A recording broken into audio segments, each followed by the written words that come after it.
ایک والد نے اپنی بچی کی ایک پرچی مجھے بھیجی، میں آ رہا تھا، میں نے دیکھا کہ اس نے ان کی بچی نے پہلے کیا کیا، my daughter given all Hare pocket money, collection of Eid, collection of birth day, collection of every thing. بچی نے جو بھی جمع کیا تھا ہو سکتا ہے اپنے والد صاحب کی اجازت سے دیا ہوگا. پھر اس نے اپنے والد صاحب کو ایک لیٹر لکھا ہے چھوٹا سا، آئی ایم سوری فار ایوری تھنگ، I don't have any money for my personal use, so give me whenever I ask, and yes I have given money for telethon which were in my personal use, and sorry again I don't want to tell you.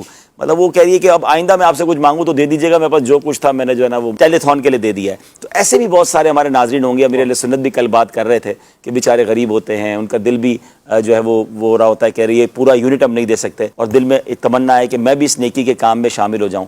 تو ان کی تو ہمیں دعائیں بھی چاہیے، اور امید ہے کہ ان کی یہ تمنا انہیں اللہ کرے گا اجر پہنچائے گی.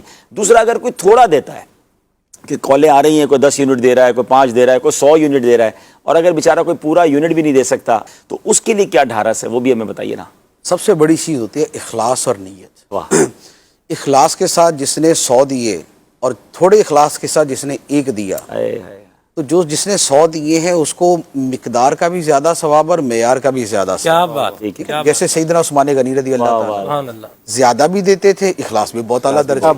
تو لہذا یہ تو ہے ذالک فضل اللہ یؤتیہ من یشاء، خدا جسے عطا فرمائی اس کا فضل ہے، وہ جسے چاہے دے. اور فرمایا ولا تتمنوا ما فضل اللہ بہ بعضکم علی بعض، کہ خدا نے جو کچھ کو کچھ پہ فضیلت اور برتری دی ہے تو اس میں تم آرزویں نہ باندھو، کاش کہ میں بھی ایسا ہوں، کاش کہ، یعنی کاش والا نہ ہو، ہاں ایک اچھی نیت اور اچھی امید والا ہونا چاہیے. ایک تو یہ. دوسری بات یہ کہ جب اصل معاملہ اخلاص اور نیت کے اوپر ہے تو وہ جیسے حدیث میں فرمایا نا کہ 1 دینار یا 1 درہم جو ہے وہ 100 درہم و دینار سے بڑھ گیا، کہ جس نے 1 دیا اس کی جو قوت اخلاص تھی وہ 100 والے سے زیادہ تھی، تو اس کو زیادہ ثواب ملے گا. ایک حدیث مبارک ہے، غالباً حضرت ابو عقیل رضی اللہ تعالیٰ عنہ کی حدیث ہے. یہ نبی پاک علیہ الصلوۃ والسلام کی بارگاہ میں، اور یہ غزوہ تبوک کی بات ہے. یہ آئے اور انہوں نے 8 کلو کھجوریں تھیں ان کے پاس، تو انہوں نے 4 کلو کھجوریں یا 8 کلو کھجوریں لے کے آگے اور 8 کلو گھر چھوڑ کے آگے.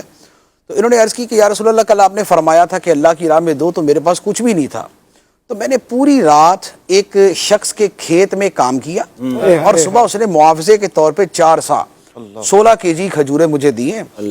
8 کلو میں آپ کی بارگاہ میں لے آیا، 8 میں نے گھر والوں کے لیے چھوڑ دیا. نبی پاک علیہ الصلوۃ والسلام نے فرمایا کہ اللہ تعالیٰ تمہارے دیے میں بھی برکت دے، اور جو گھر والوں کے لیے چھوڑا اس میں بھی برکت دے.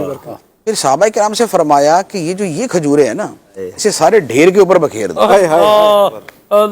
حالانکہ ڈھیر کے ڈھیر لگے ہوئے تھے، ڈھیر کے ڈھیر لگے ہوئے تھے نا. دینے والوں نے تو درہم، دینار اور اس سے بہت زیادہ دیا تھا، لیکن ان کا یہ اخلاص اور ان کی جو طلب تھی کہ انہوں نے اسی راتوں رات محنت کر کے کمائی کی، اور کمائی کر کے لے آئے کہ میں یہ پیش کرتا ہوں. تو وہ جو ان کا اخلاص تھا، نبی پاک علیہ الصلوۃ والسلام نے اس کی قدردانی فرماتے ہوئے ان کی کھجوروں کو بکیا ڈھیر کے. سبحان اللہ. تو لہذا جو تھوڑا دیتا ہے تو اخلاص کے ساتھ تھوڑا بھی دیں، اللہ کریم آپ کے مال میں برکت دے، اور دل و جان سے دیں. دعوت اسلامی آپ کی ہے، کیا معلوم ہمارے دیے صدقے سے کوئی حافظ بنے، عالم بنے، دین کا مبلغ بنے، داعی بنے، اور ہمارے لیے صدقہ جاریہ کا باعث بن جائے.